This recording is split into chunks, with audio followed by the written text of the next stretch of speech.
ব্যাপারটা হচ্ছে যে আজকেও কিন্তু গাঙ্গেয় পশ্চিমবঙ্গতে গোটা পশ্চিমবঙ্গের যে হাওয়ার যে ডাইরেকশনটা সেটা কিন্তু এখনো নর্থ ওয়েস্টার্লি চলছে আর কি। হ্যাঁ, তবে কথা হচ্ছে নর্থ ওয়েস্টার্লি উইন্ডটা আমাদের পশ্চিমবঙ্গে ঢুকে ওটা আপনার ক্লক ওয়াইজ টার্ন করে যাচ্ছে। ওটাকে আমরা আমাদের টেকনিক্যাল ভাষাতে বলি যে উইন্ডের অ্যান্টিসাইক্লোনিক টার্নিং হচ্ছে। এবং যে কোনো জায়গাতে যদি উইন্ডের অ্যান্টিসাইক্লোনিক টার্নিংটা হয়, তার ফলে ওই জায়গাতে হাওয়ার ডাউনওয়ার্ড মুভমেন্ট হয়, সিঙ্কিং মোশন হয়। এবং আমরা যেটা জানি, হাওয়ার যদি আপওয়ার্ড মোশন হয় তাহলে সেক্ষেত্রে আমরা ক্লাউড ডেভেলপমেন্ট ওয়েদার আশা করতে পারি। এবার হাওয়ার যদি ডাউনওয়ার্ড মোশন হয় তার ঠিক উল্টোটা, মানে কোনো রকম ওয়েদার ডেভেলপমেন্ট আমরা আশা করতে পারি না, বরং সেখানে কী হয়, ক্লিয়ার স্কাই আমরা আশা করতে পারি। এবং দ্যাট ইজ ফাইন, এটা অলরেডি আছে, আমরা দেখতে পাচ্ছি ক্লিয়ার স্কাই দেখতে পাই। এবং শুধু তাই নয়, শুষ্কতাটাও বেড়ে যায়, আমরা দেখতেই পাচ্ছি শুষ্কতাটা বেড়ে, গতকালের তুলনায় কিন্তু আজকে শুষ্কতা বেশি আছে। এবং ব্যাপারটা হচ্ছে যে গতকালের তুলনায় আপনার আকাশে যেহেতু আপনার ক্লিয়ার স্কাই রয়েছে, এই জন্য সোলার ইনসোলেশনটাও যথেষ্ট আছে। এই কারণে আজকেও কিন্তু পশ্চিমবঙ্গের বেশ কিছু জেলাতে হিট ওয়েভের সতর্কবার্তা আছে, হিট ওয়েভটা আছে। তবে এই যে উইন্ড ডাইরেকশনটা, উইন্ড ফ্লো প্যাটার্ন আমরা বলি, এই ফ্লো প্যাটার্নটা ধীরে ধীরে চেঞ্জ হবে।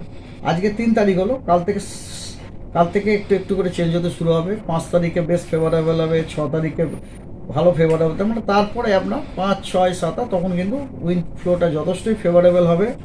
তখন আমাদের তাপমাত্রাটাও সহনশীল তাপমাত্রা থাকবে এবং বৃষ্টিপাতও আমরা কিন্তু পাবো। ঠিক আছে, তো ডিটেলসে যদি বলা যায় তাহলে যেমন আজকে 24 পরগনা ডিস্ট্রিক্ট, উত্তর এবং দক্ষিণ দুটিতেই হালকা বৃষ্টিপাতের সম্ভাবনা আছে।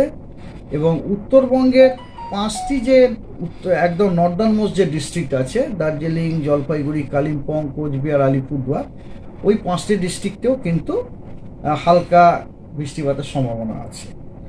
আগামীকাল অর্থাৎ 4 মে বৃষ্টিপাতের এরিয়াটা একটু বাড়বে। পূর্ব মেদিনীপুর এবং 24 পরগনা দুটিতেই কিন্তু হালকা বৃষ্টিপাতের সম্ভাবনা আছে।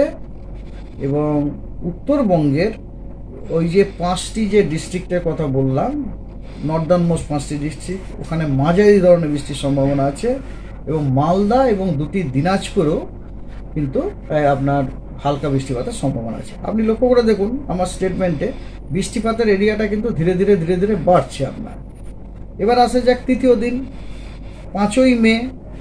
দক্ষিণবঙ্গের মিদনাপুর, 2টি মিদনাপুর, মানে 2টি মিদনাপুর, 2টি 24 পরগনা, কলকাতা, নদিয়া, কলকাতায় রিপিট এগেন কলকাতা, নদিয়া, মুর্শিদাবাদ, বীরভূম, এই সবকটি জেলাতে হালকা বৃষ্টিপাতের সম্ভাবনা আছে উইথ থান্ডার। যেখানে যেখানে আমি বৃষ্টিপাত বলছি এগুলো কিন্তু সব থান্ডারের সাথে হবে।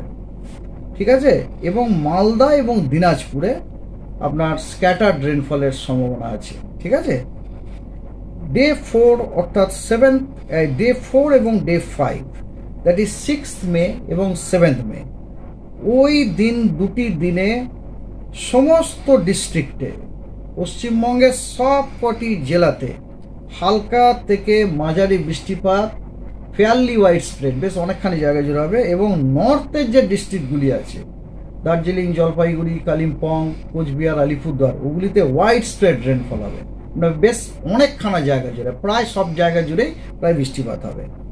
এই গেল আপনার ওয়েদার আগামী 5 দিনে। তার মানে আমরা এখান থেকে বুঝলাম যে 4 তারিখ থেকে বৃষ্টি অ্যাকচুয়ালি আজও কোথাও না কোথাও হচ্ছে, কোথাও না কোথাও হওয়ার সম্ভাবনা আছে।